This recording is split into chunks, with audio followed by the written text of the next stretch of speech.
If you were to have looked at this plot of ground 10 years ago, weeds, far as the eye could see. We have veterans who come here for the first time. They walk from the parking lot, they come around the corner, and they stop. It hits them. This isn't a half-step deal. It's the real thing. I ride my bike by this wall all the time, and there's always some changes going on. Somebody's here to heal. Somebody's here to reflect. This is the only one that, to date, has been constructed that really replicates that experience in D.C. But we made a conscious decision, and that was, by God, if we're going to do this, we're going to do it right. 50 years from now, we'll be gone.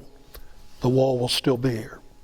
We have come a long way, but as you can see, we still have a ways to go. We have made it clear from day one that this building and what it contains will honor veterans of all conflicts.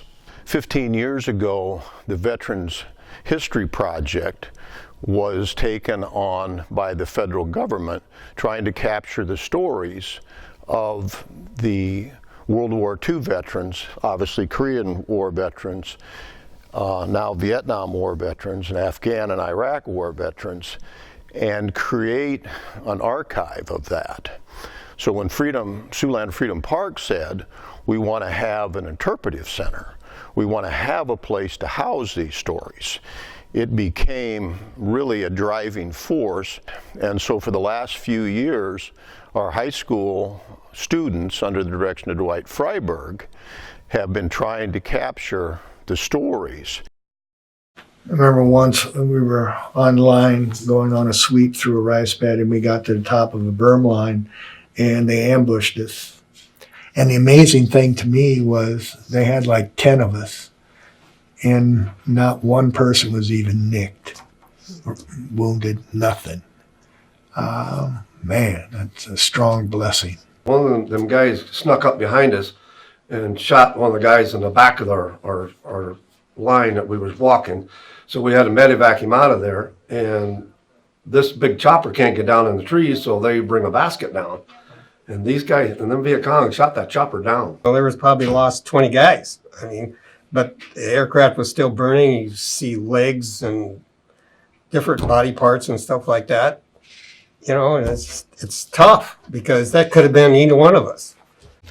How do I put, you know, you can't really imagine this unless you're there, but I mean, when you have three human beings that are down on the ground and they're bleeding, you don't know whether they're going to live or die. You know, inside you're praying and, sorry. But you do all you can to make sure that they go home. And what we found out is the tremendous educational value of those stories, but overriding all of that is a person-to-person connection to generations. Right now, we get thousands of visitors a year. We try to develop as much programming, and it'll be a lot easier when this building and the exhibits are done, to bring people here to see what veterans have done and continue to do. In the east portion of the building, most of the electronic wow factor stuff is going to be located.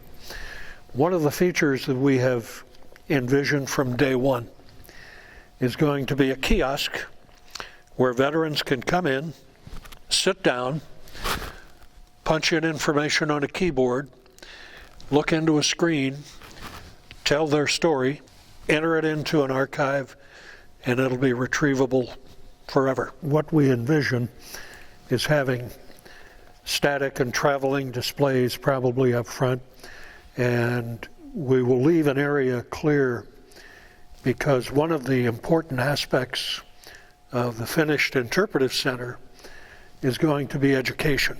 But when they come into this building, we want to get very specific about accomplishments and contributions, because when you get right down to it, it's not the organizer or the politician who gives us free speech, it's the veteran. They're the ones who guarantee us all of those rights that are laid out in the Bill of Rights. One of the things we have always wanted to make clear is that when people come into this building, they will get an experience. They'll see a tableau that talks about veterans and what they have done and what they continue to do. And if we were to distill it to one essence, that's our mission. We need to get this finished. We need to do it as a healing place for our veterans, a place where they can go and say, somebody's giving back to me. And for a community to do that, that's the right thing. We have Legion posts in VFW from 3 states who participate in activities here. We have always made clear from day one that Siouxland Freedom Park means Siouxland. There are no boundaries for us. We just happen to be in this spot in the Midwest. And it doesn't matter if there's a river there or a state line there, it's ours. What's it going to mean to you when you have that ribbon cutting?